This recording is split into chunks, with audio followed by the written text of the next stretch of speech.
Bonjour à tous et bienvenue dans cette nouvelle vidéo de présentation d'uniforme. Aujourd'hui, j'ai l'honneur de vous présenter un uniforme porté par un Panzertruppe Unteroffizier intégré au sein du 8e régiment de la 15e Panzerdivision dans l'Afrika Korps.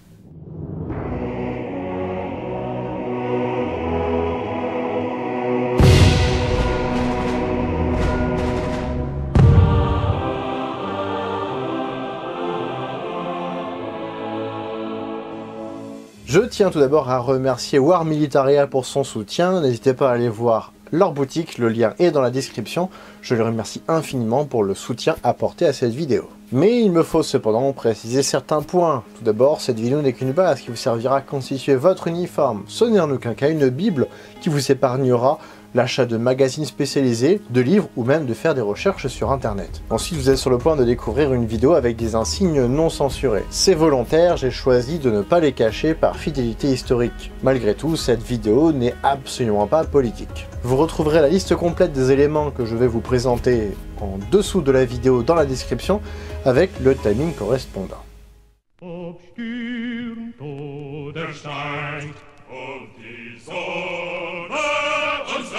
La 15e Panzerdivision fut créée le 1er novembre 1940 à Landau et Heidelberg, réutilisant les éléments de la 33e Division d'infanterie et des éléments de la 10e Panzerdivision. La division est envoyée à Tripoli en avril et mai 1941 pour faire partie intégrante de l'Afrika Korps. L'armée d'Afrique aura un total de 45 000 hommes et 250 blindés pour venir en aide aux Italiens. Juste après son embarquement, la division est rapidement jetée dans la bataille de Tobruk. Elle participa au siège pour finalement continuer une guerre de position à Solum et Kol Al-Faya. L'opération britannique Crusader fut lancée le 18 novembre 1941 et la 15e division viendra défendre les positions allemandes 2 jours plus tard, pour finalement stopper l'avancée britannique le 23 novembre. Rommel profite alors de l'occasion pour contre-attaquer à l'aide de la 21e Panzerdivision pour aller vers le sud-est et la 15e Panzerdivision ira vers Bardia.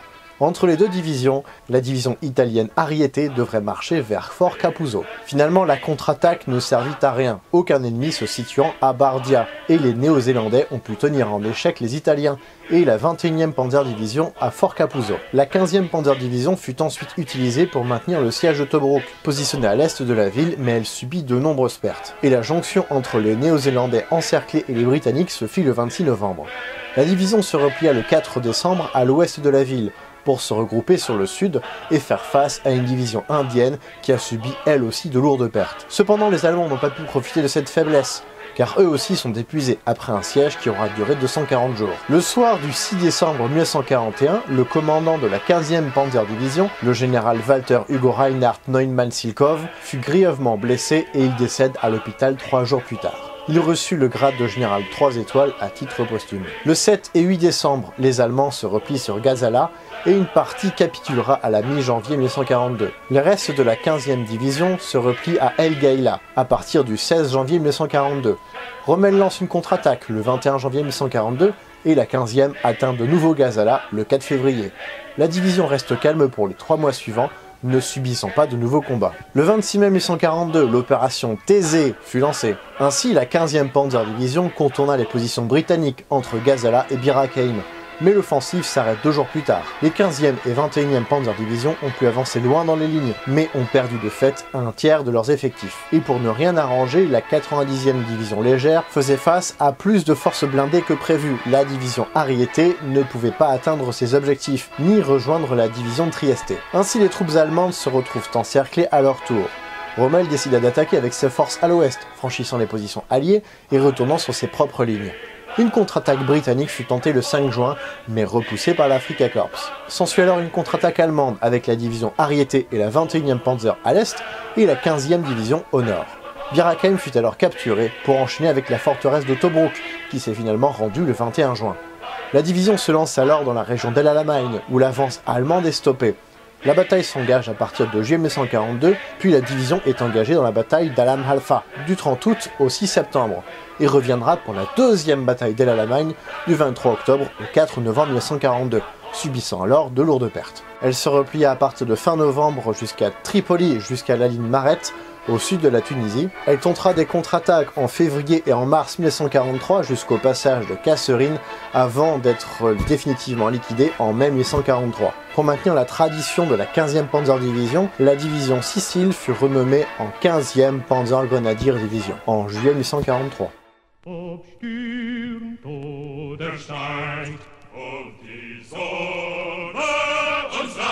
La tenue portée par les équipages de blindés durant la campagne d'Afrique était dérivée de la tenue de l'infanterie tropicale, l'ensemble en laine noire étant impossible à porter dans ce type de pays chaud. Cependant, lors du début de la campagne, ces uniformes pouvaient encore se retrouver, avant d'être rapidement remplacés pour des raisons évidentes. Cependant, les Panzertruppen ont pu apposer des personnalisations plus ou moins réglementaires, mais tolérées par la hiérarchie au regard des conditions extrêmes dans lesquelles ils évoluaient.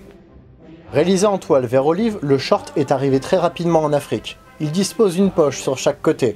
Une poche pour la montre à gousset est placée sur l'avant du short et une poche est placée sur la fesse droite qui peut se fermer avec un bouton en fer. Des boutons à l'intérieur des hanches et des pattes à l'arrière sont initialement prévus pour prévoir des bretelles, mais ils ne furent que rarement portés, la ceinture intégrée suffisant pour faire le travail. Cette dernière est réalisée en toile forte et se verrouille au moyen d'une boucle à pic en fer destinée à trouer la ceinture. Solution pas forcément durable dans le temps, vous en conviendrez. Le pantalon M40 est réalisé sur le même modèle que le short, avec les mêmes poches latérales, la même fixation des bretelles, qui ne seront pas plus portées que pour le short, et la même ceinture intégrée. Il pourra exister en deux versions, en vert olive ou en jaune sable, en fonction des fabrications. Certaines sources évoquent le fait que la version couleur sable serait en fait une version vert olive décolorée. Le pantalon pouvait plus facilement être porté le soir et la nuit, lorsque le short pouvait être privilégié en journée. Les brodequins tropicaux ont été incontournables lors de l'arrivée en Afrique de l'armée allemande pour venir en aide aux Italiens. En effet, les brodequins M37 européens ne permettaient pas un confort optimal, car ceux-ci étaient tout en cuir. Ainsi, une paire réalisée en cuir et en toile a été mise au point à la fin de l'année 1940. Certaines versions avaient un cloutage, quand d'autres, comme ici, n'en avaient pas. Certains brodequins disposaient uniquement d'œillets, comme ici, mais d'autres avaient également des crochets. Les brodequins sont portés avec des chaussettes réglementaires de la Wehrmacht. Les bandes blanches correspondent à la taille de la chaussette, moyen facile pour l'intendance de s'y retrouver avec les pointures.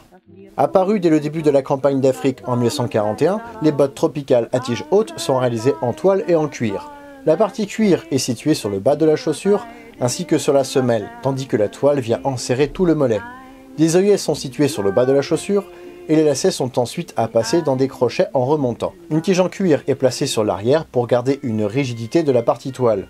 Un cloutage habituel dans l'armée allemande est placé sur la semelle et un fer est fixé sur le talon. Les clous pouvaient, comme sur la version continentale de l'uniforme, causer des accidents et le métal en pleine chaleur pouvait également poser des problèmes. Malgré l'aspect utile de ces chaussures, elles ne furent que peu appréciées par les Panzertruppen.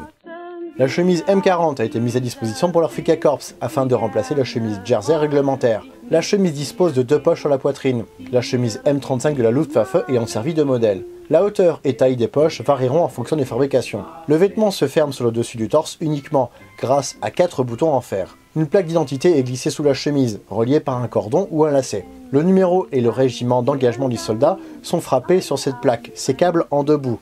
Un destiné à rester sur le soldat et l'autre pour enregistrer son décès. Des boutons sont placés sur les épaules pour permettre le port des pattes d'épaule, ici montrant le grade Unteroffizier ou sergent et l'arme avec la Waffenfarbe rose des Panzers. A noter que notre soldat porte une montre dont le bracelet aura été changé par un bracelet en toile pour éviter au maximum le cuir qui moisissait rapidement à la transpiration et sous la chaleur.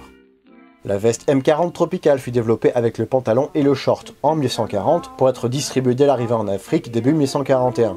Elle est grandement inspirée de la vareuse M40 européenne, mais les boutons ont été déplacés pour porter le col ouvert et ainsi permettre une meilleure aération et pour laisser apparaître la chemise en dessous, avec éventuellement la cravate s'inspirant de la coupe des vestes de la Luftwaffe là encore. Une bande de bras Afrika Korps est portée sur le bras droit, comme division d'appartenance du soldat.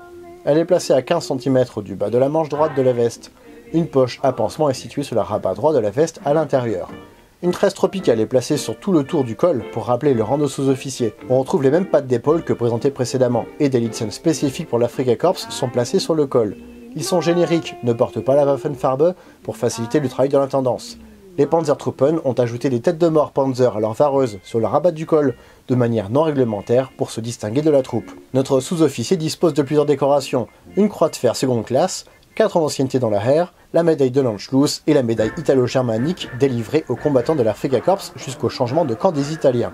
Il arbore 2 badges, l'insigne d'assaut blindé argent et l'insigne de blessure argent, pour 3 blessures au combat.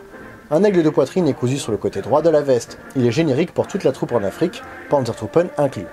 Il est placé à cheval sur la poche pour permettre de le voir, même avec le col ouvert, port normal pour ce type de vareuse. La vareuse M40 dispose d'un col permettant le port de la cravate, ici réalisé en toile kaki. Elle est réglementaire, mais peut porter dans la chaleur des chars en Afrique. Elle reste cependant obligatoire pour la tenue de sortie ou de service. Le port de la cravate noire pouvait également être retrouvé, mais plus pour les officiers, qui devaient acheter leur propre matériel et qui préféraient donc réutiliser des effets continentaux.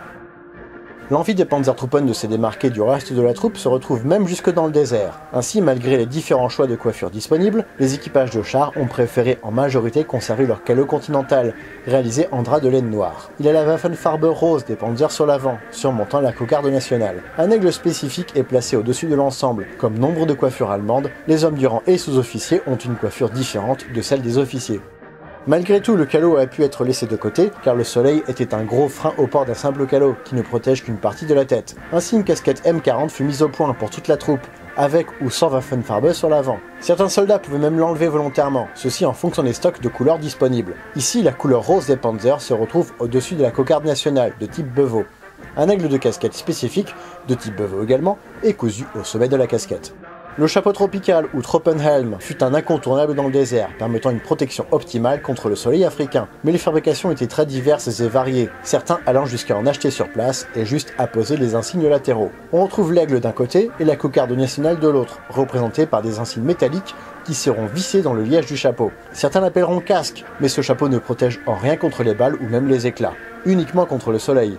La taille est unique pour faciliter la tendance et l'intérieur du serre-tête est réglable pour adapter à la tête de chacun. Il s'agit ici d'une reproduction légèrement retravaillée.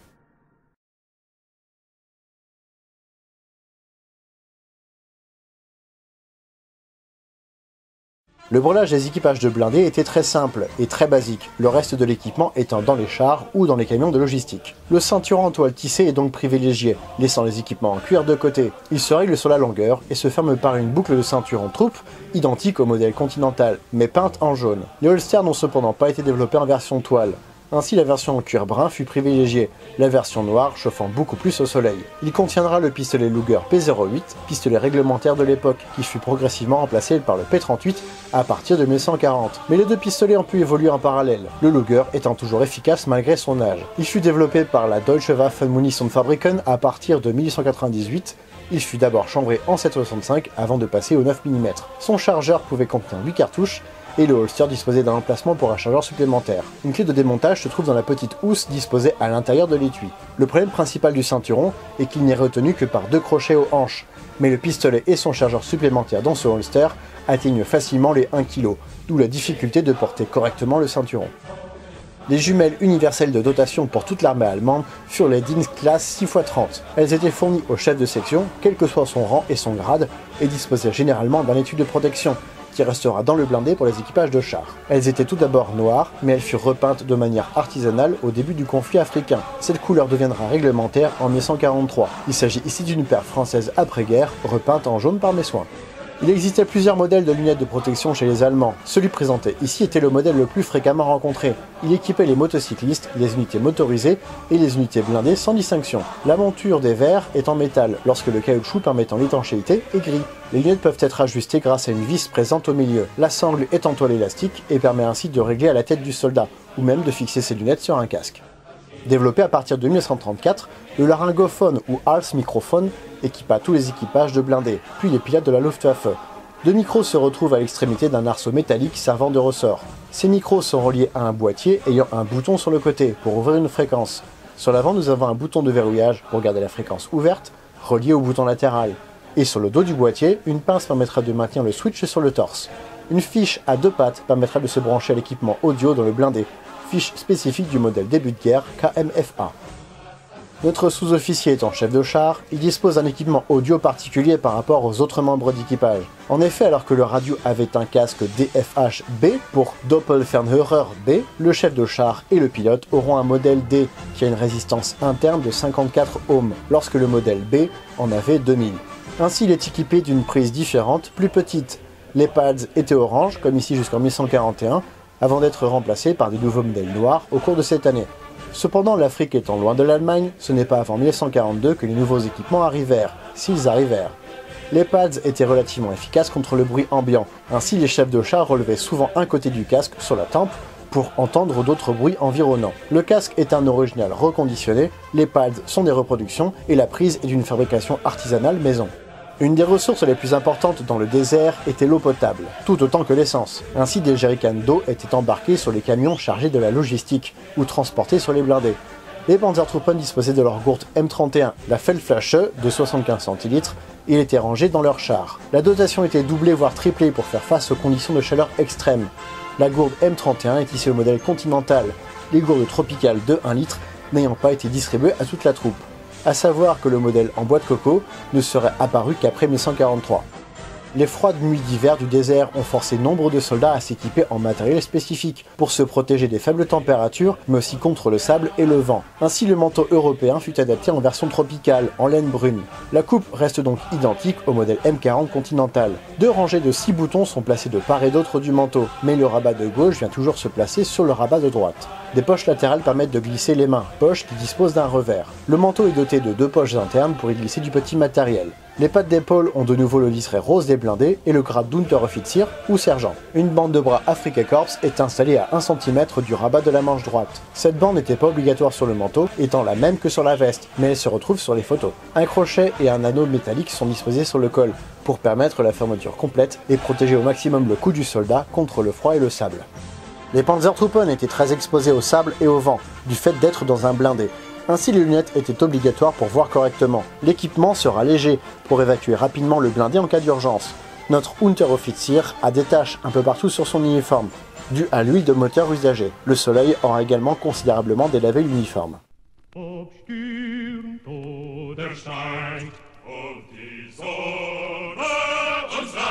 Notre Unteroffizier s'est engagé dans l'armée blindée en 1936, dans la première compagnie du 3e régiment de la 2e Panzerbrigade de la 2e Panzerdivision. Il a pu prendre part à la campagne d'Autriche le 12 mars 1938, lui permettant de recevoir la médaille de campagne correspondante. Au fil des années, il a pu monter en grade, commençant la campagne de Pologne en tant que Gefreiter et devenant Unteroffizier à l'issue de la campagne de France en juin 1940. Il gagne la croix de fer seconde classe en mai 1940, après avoir été blessé à 3 reprises, dont une assez sérieusement au mollet. Ainsi, il a obtenu l'insigne de blessé couleur argent, médaille récompensant 3 blessures. Il reçut l'insigne de combat des blindés après la victoire à Dunkerque, pour avoir participé à des assauts blindés. Il était tireur dans son Panzer III. En décembre, il reçoit l'insigne des 4 ans d'ancienneté dans la Heer, avant d'être envoyé en Afrique. Après la création de l'Afrika Korps dès 1941, il fut muté fin mars dans le 8e régiment de Panzer, au sein de la 15e Panzerdivision. Il arrive en Libye, à Tripoli, fin avril 1941. Il est directement engagé au combat en tant que chef de char d'un Panzer III. Il reçoit, courant 1941, la médaille italo-germanique, médaille d'origine italienne offerte aux combattants de l'Afrika Korps. A noter que cette médaille fut ensuite retirée après la capitulation de l'Italie en 1943. Il n'était pas nécessaire pour les soldats de porter toutes leurs décorations au combat, celles-ci étant fixées à l'aide de passants cousus par les soldats eux-mêmes avec du fil de couture. Ainsi, il aurait été dommage de perdre ces médailles au cours d'une action mouvementée, même si les badges sur la poitrine pouvaient éventuellement rester. D'où la présence en double de la croix de fer, présente à la fois sur la boutonnière, mais aussi sur la barrette de rappel. La coiffure du soldat était à sa propre convenance, mais le chapeau tropical n'était naturellement pas pratique pour le port du casque audio. Le jerrycan de 20 litres est ici une reproduction moderne repeinte pour pouvoir l'utiliser réellement en reconstitution. Le Luger P08 est une réplique d'Airsoft de chez KWC, dont vous retrouverez le lien dans la description de cette vidéo. Voici ce qui conclut cette vidéo, j'espère qu'elle vous aura plu. Si c'est le cas, comme d'habitude, n'hésitez pas à laisser un pouce bleu, un commentaire, à vous abonner et à partager cette vidéo, c'est très important. Je tiens encore à remercier War Militaria pour son éternel soutien. Allez voir leur site, il vaut vraiment le détour, il est dans la description. Et tant qu'on parle de description et de soutien, si vous aussi vous voulez me soutenir, n'hésitez pas à aller là aussi voir en dessous pour découvrir les liens Tipeee et MyTip. Cela pourra m'aider à la fois sur la forme mais aussi sur le fond de mes vidéos. Ou alors vous pouvez devenir souscripteur de la chaîne YouTube, ainsi vous pourrez avoir quelques petites avant-premières, éventuellement des making-of. Là aussi, tout est dans la description. Quant à moi, je vous retrouve prochainement pour de nouvelles vidéos d'Airsoft, d'uniformes et de VIP. Salut!